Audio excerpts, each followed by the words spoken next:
Buenas noches, bienvenidos a un programa más de filósofos que han sido reconocidos por sus trabajos en todo el mundo. En esta ocasión vamos a hablar de Jürgen Habermas. Este filósofo nació el 18 de junio de 1929. Es filósofo, sociólogo alemán reconocido por todo el mundo por sus trabajos en ética, filosofía, política y derecho. Gracias a una actividad regular como profesor de universidades extranjeras, especialmente en Estados Unidos, así como por la traducción de sus trabajos más importantes en más de 30 idiomas.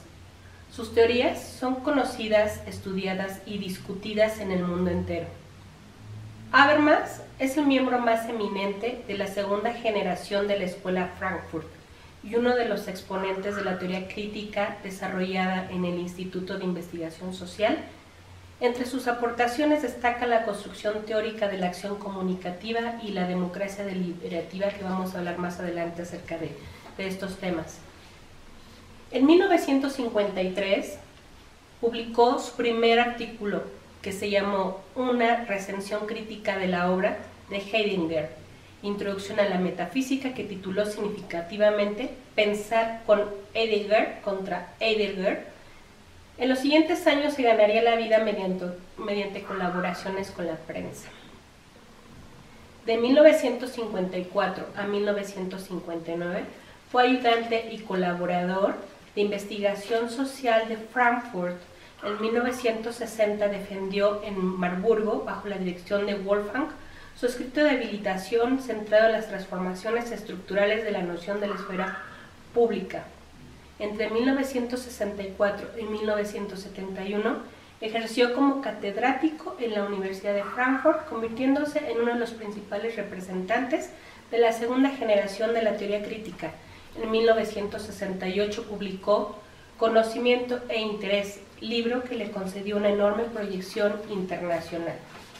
Además de su actividad como intelectual público, ha colaborado con diferentes medios de comunicación, con publicaciones de su primera obra importante, Historia y Crítica de la Opinión Pública.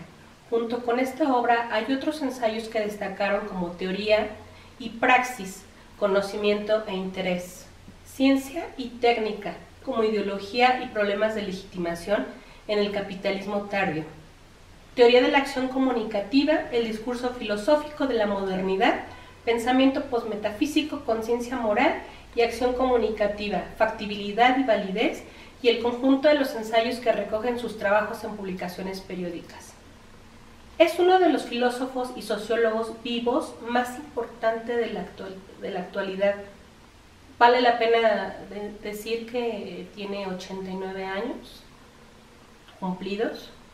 Se ha dicho que es el teórico alemán más influyente después de Heidegger. Ha sido docente en varias universidades alemanas y se dice que a partir de los años 70 se produce su reconocimiento profesional como filósofo.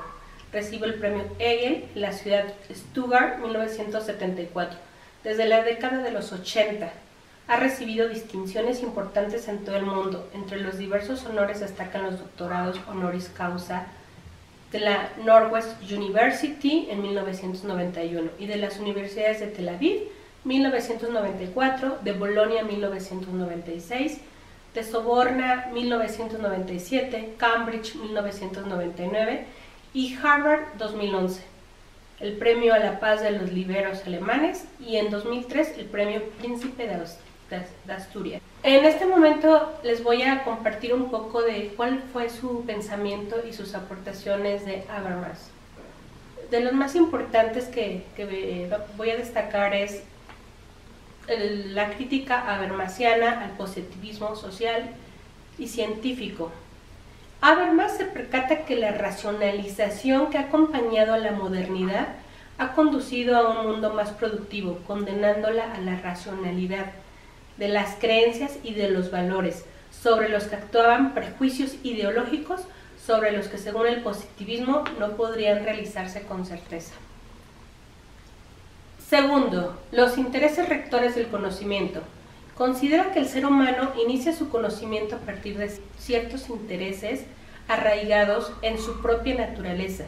Los intereses constituyen orientaciones básicas que resultan inherentes a determinadas condiciones de reproducción y autoconstitución de la especie humana. Los intereses proceden de la experiencia. Tercero, la teoría de la acción comunicativa. Es la obra en la que todas sus intuiciones y preocupaciones originales reciben una configuración y una respuesta definitiva. Son tres las pretensiones que logra desarrollar con este ensayo. La primera, diseña una teoría ampliada de la racionalidad. Habermas propone un nuevo concepto de razón, la razón discursiva, que se presenta como una alternativa superadora de todo el reduccionismo filosófico. Segundo, la teoría de la sociedad. A partir de la manifestación social de la racionalidad y de los diversos tipos de acción, ofrece una perspectiva ideal para enjuiciar las sociedades contemporáneas. 3. La propuesta de la teoría social normativa les sirve para llevar a cabo una explicación de la evolución de ciudades modernas. La cuarta teoría de Habermas habla sobre la racionalidad discursiva. Aquí menciona que es racional en este sentido cualquier expresión que concita el consenso de los participantes en una argumentación o en aquella expresión que puede ser aceptada por otro sujeto a base de razones. 5. La pragmática universal. Diferencia las siguientes pretensiones universales de validez según la finalidad de los actos del habla. 1. La pretensión de la verdad. Subyace el acto del habla, que tiene como finalidad decir algo sobre la realidad objetiva. Actos del habla. Vale la pena aquí hacer un paréntesis y comentar que Habermas pone mucho énfasis a todo lo que tiene relación con el lenguaje. Nació sin paladar, entonces él tiene problemas con el lenguaje. 2. La pretensión de rectitud normativa. Se trata de la pretensión en la que descansan los enunciados normativos que implican la adecuación con una norma con efectos normativos. 3. La pretensión de la veracidad. Es la pretensión que acompaña la manifestación expresiva de la interioridad del hablante, actos del habla expresivo. Número 6. El discurso y la situación ideal del habla. Como les mencionaba, Habermas siempre hablaba del lenguaje, de la comunicación. Él aquí diferencia dos tipos de discursos, principalmente el discurso teórico, en el que se tematiza y discute sobre la pretensión de verdad del acto comunicativo, y el discurso práctico, como forma de argumentación en la que se solventa la aceptabilidad en un enunciado normativo. Hay una entrevista que valdría la pena mencionar, que le hicieron a Habermas, una revista europea. Este filósofo actualmente vive de entrevistas que le hacen los diferentes medios de comunicación, vende sus entrevistas porque él es una forma de ganar o de tener ingresos extras, aparte de todas las publicaciones que él ha realizado a lo largo de su vida, de todas las regalías que recibe de las publicaciones. Pero hay una entrevista muy importante que me gustaría mucho compartirles. Hay una pregunta muy interesante que le hace, aquí dice la revista El País, acerca de algunos de los temas que han preocupado durante 6 décadas y le siguen preocupando. El entrevistado prefirió esquivar toda cuestión relacionada con el pasado nazi de su país y con su propia experiencia al respecto, ya que él fue miembro de las juventudes hitlerianas como tantos compatriotas suyos.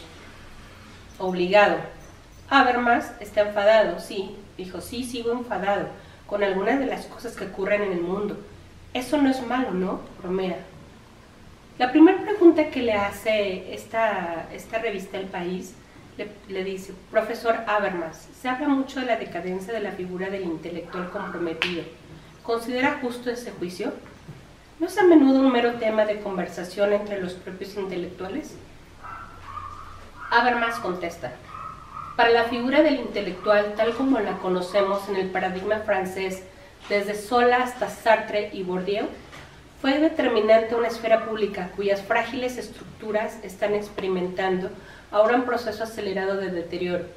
La pregunta nostálgica de por qué ya no hay intelectuales está mal planteada.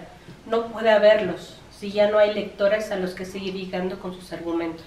La siguiente pregunta que me parece importante destacar es: ¿puede pensarse que Internet ha acabado por diluir esta esfera pública que quizá garantizaban los grandes medios tradicionales y que eso ha estado afectando a la repercusión de los filósofos y los pensadores?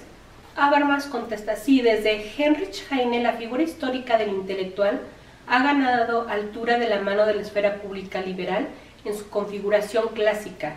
Sin embargo, esta vive de unos supuestos culturales y socialmente inverosímiles, principalmente de la existencia de un periodismo despierto con unos medios de referencia y una prensa de masas capaz de dirigir el interés de la gran mayoría de la ciudadanía hacia temas relevantes para la formación de opinión pública. Coincido con él. Y también de la existencia de una población lectora que se interesa por la política y tiene un buen nivel educativo, acostumbrada al conflicto, proceso de formación de opinión que saca tiempo para leer prensa, independientemente de la calidad.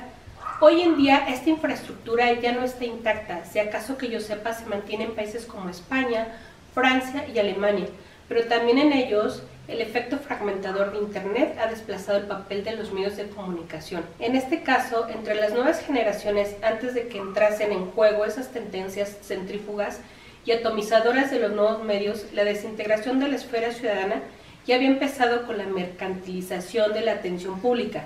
Estados Unidos y su dominio exclusivo de la televisión privada es un ejemplo espeluznante. Ahora los nuevos medios de comunicación practican una modalidad mucho más insidiosa de mercantilización. En ella el objetivo no es directamente la atención de los consumidores, sino la explotación económica del perfil privado de los usuarios. Se roban los datos de los clientes sin su conocimiento para poder manipularlos mejor, a veces incluso con fines políticos perversos, como acabamos de saber a través del escándalo de Facebook. La única forma de hacer frente a las oleadas mundiales de migración sería combatir las causas económicas de los países de origen. Voy a comentar esta pregunta que es también muy interesante que le hacen. ¿No cree que Internet, más allá de sus indiscutibles ventajas, ha forjado una especie de nuevo analfabetismo? Él contesta: usted se refiere a las controversias agresivas, las burbujas y las opiniones de Donald Trump en sus tweets. De este individuo no se puede decir siquiera que esté por debajo del nivel de la cultura política de su país. Trump destruye ese nivel permanente desde la invención del libro impreso que convirtió a todas las personas en lectores en potencia. Tuvieron que pasar siglos hasta que toda la población aprendió a leer. Internet, que nos convierte a todos en autores en potencia, no tiene más que un par de décadas de edad. Es posible que con el tiempo aprendamos a manejar las redes sociales de manera civilizada. Internet ya ha abierto millones de nichos subculturales útiles en los que intercambia información fiable y opiniones fundadas.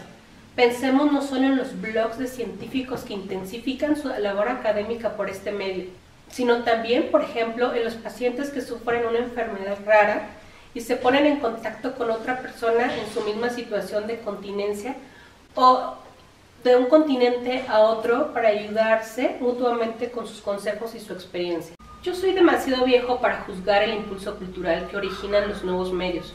Lo que me irrita es el hecho de que se trata de la primera revolución de los medios en la historia de la humanidad, que sirve ante todo a fines económicos y no culturales. La siguiente pregunta que le hacen: en el paisaje hipertecnologizado de hoy, donde triunfan los mal llamados saberes útiles, ¿qué vigencia, sobre todo qué futuro tiene la filosofía? Él responde: mire, soy de la anticuada opinión de que la filosofía debe seguir intentando responder a las preguntas de Kant. ¿Qué puedo saber? ¿Qué debo hacer? ¿Qué me es dado esperar? ¿Y qué es el ser humano? Sin embargo, no estoy seguro de que la filosofía, tal como la conocemos, tenga futuro. Actualmente sigue, como todas las disciplinas, la corriente hacia una especialización cada vez mayor, y eso en un callejón sin salida, porque la filosofía debería de tratar de explicar la totalidad, contribuir a la explicación racional de nuestra manera de entendernos a nosotros mismos y al mundo. La siguiente pregunta que le hacen: ¿qué queda de su vieja afiliación marxista? ¿Sigue siendo Jürgen Habermas un hombre de izquierdas? Llevo 65 años trabajando, él responde eso, y luchando en la universidad y en la esfera pública a favor de postulados de izquierdas. Si desde hace un cuarto de siglo abogo por la profundización política de la Unión Europea, lo hago con la idea de que solamente ese régimen continental podría domar un capitalismo que se ha vuelto salvaje. Jamás he dejado de criticar el capitalismo, pero tampoco de ser consciente de que no bastan los diagnósticos a volapluma. No soy de esos intelectuales que disparan sin apuntar. ¿De qué cultura alemana solo hay una o hay culturas alemanas? Él responde, yo me siento orgulloso de esa cultura también. Cuando de la segunda o la tercera generación de inmigrantes turcos, iraníes, griegos o donde quiera que hayan llegado, aparecen de repente en la esfera pública los cineastas, los periodistas y los locutores de televisión más fabulosos, los ejecutivos y los medios más competentes o los mejores literatos, políticos, músicos o profesores, todo ello constituye una demostración palpable de la fuerza y la capacidad de regeneración de nuestra cultura. El rechazo agresivo de los populistas de derechas contra las personas sin las cuales esa demostración habría sido imposible. Macron me inspira respeto porque en la paralizante escena actual es el único que se atreve a tener una perspectiva política y que ha demostrado valor. La siguiente pregunta que le hacen, creo que prepara un nuevo libro sobre la religión y su fuerza simbólica y semántica como remedio a ciertas lagunas de la modernidad. ¿Puede contarnos algo sobre ese proyecto? Él responde, bueno, la verdad es que este libro no trata tanto de religión como de filosofía. Yo espero que la genealogía de un pensamiento posmetafísico desarrollado a partir de un discurso milenario sobre la fe y el conocimiento pueda contribuir a que una filosofía progresivamente degradada en ciencia no olvide su fundación esclarecedora. Siguiente pregunta. Hablando de religiones y de guerra, de religiones y culturas, teniendo en cuenta el actual nivel de intransigencia y los fundamentalismos de todo corte, ¿cree que vamos a un choque de civilizaciones? Quizá estamos ya inmersos en él. Él contesta lo siguiente. En mi opinión, esta tesis es totalmente errónea. Las civilizaciones más antiguas e influyentes se caracterizaron por las metafísicas y las grandes religiones que estudió Max Weber. Todas ellas poseen un potencial universalista. Lo cierto es que el fundamentalismo religioso es un fenómeno totalmente moderno. Se remonta a los desarraigos sociales que surgieron y siguen surgiendo a consecuencia del colonialismo, la descolonización y la globalización capitalista. Escribió también acerca de que Europa debería fomentar el auge de un Islam ilustrado y europeo. ¿Cree que lo está haciendo? Él contesta, en la República Federal de Alemania nos esforzamos por incluir en nuestras universidades la teología islámica, de manera que podamos formar profesores de religión en nuestro propio país y no tengamos que seguir importándolos de Turquía o de otros lugares. Pero en esencia, este proceso depende de que logremos integrar verdaderamente a las familias inmigrantes. No obstante, esto no alcanza, ni mucho menos a las oleadas mundiales de emigración. La única manera de hacerles frente sería combatir sus causas económicas en los países de origen. Lo que está pasando en la actualidad con los países de Honduras, de los países centroamericanos que han decidido salir de su país y emigrar hacia Estados Unidos, hacia México para tener una nueva oportunidad de vida. ¿Cómo se hace esto? Él contesta, no me pregunte cómo conseguirlo, sin cambios en el sistema económico mundial del capitalismo. Es un problema de siglos. No soy un experto que lea el libro de Stefan Leschingen, La sociedad de la externalización, y verá que el origen de las oleadas que ahora refluyen hacia Europa y el mundo occidental está en estos mismos. La siguiente pregunta. Europa es un gigante económico y un enano político. Firmado Jürgen Habermas. Nada parece haber ido mejor tras el Brexit, el auge de populismos y extremismos, los movimientos neonazis, los intentos de nacionalistas de escisión de Escocia o Cataluña. Él contesta lo siguiente, la introducción del euro ha dividido la comunidad monetaria en norte y sur en ganadores y perdedores. La causa es que las diferencias estructurales entre las regiones económicas nacionales no se pueden compensar si no se avanza hacia la unión política. Faltan válvulas, como por ejemplo la movilidad en un mercado laboral único o un sistema de seguridad social común, y faltan competencias europeas para una política fiscal común. A ello se añade el modelo político neoliberal incorporado a los tratados europeos, que refuerza aún más la dependencia de los estados nacionales con relación a los mercados globalizados. El elevado desempleo juvenil en los países del sur es un escándalo que clama al cielo. La desigualdad ha aumentado en todos nuestros países y ha erosionado la cuestión de la ciudadanía. Entre los que consiguen adaptarse se extiende el modelo económico liberal que orienta la acción en beneficio propio, entre los que se encuentran en situación precaria. Hunden los miedos regresivos y las reacciones de ira irracionales y autodestructivas. Siempre culpamos a los políticos del fracaso en la construcción europea, pero ¿no tenemos los ciudadanos de a pie en la Unión Europea nuestra parte de culpa? ¿De verdad creemos los europeos en la europeidad? Él contesta: veamos, hasta ahora los liderazgos políticos y los gobiernos han llevado adelante el proyecto de manera elitista, sin incluir a las poblaciones de los países en estas complejas cuestiones. Tengo la impresión de que ni siquiera han familiarizado a los partidos políticos ni a los diputados de los parlamentos nacionales en la complicada materia de la política europea, bajo el lema «Mamá, cuida de vuestro dinero». Merkel y Schäuble han protegido durante la crisis de manera verdaderamente ejemplar sus medidas contra la esfera pública. Te pregunta: ¿conserva Alemania una vocación de liderazgo europeo? ¿Ha confundido Alemania a veces liderazgo con hegemonía? ¿Y Francia? ¿Qué papel debe desempeñar el país que lidera su adorado presidente Macron? Él contesta: seguramente el problema ha sido más bien que el gobierno federal alemán ni siquiera ha tenido el talento ni la experiencia de una potencia hegemónica. De lo contrario, habría sabido que no es posible mantener Europa unida sin tener en cuenta los intereses de los demás estados. En las 2 últimas décadas, la República Federal ha actuado cada vez más como una potencia nacionalista en el terreno económico. En lo que respecta a Macron, sigue intentando persuadir a Merkel y que tiene que pensar en su imagen con vistas a los libros de historia. ¿Qué papel cree que pueda jugar España en la mejora de la construcción europea? España simplemente tiene que respaldar a Macron. Amaba a Macron. Ama a Macron. En artículos recientes usted ha defendido con pasión la figura del presidente Macron, quien por cierto es filósofo como usted. ¿Qué es lo que más lo atrae de él? ¿Bueno que un líder político sea un filósofo? Por Dios, nada de gobernantes filósofos.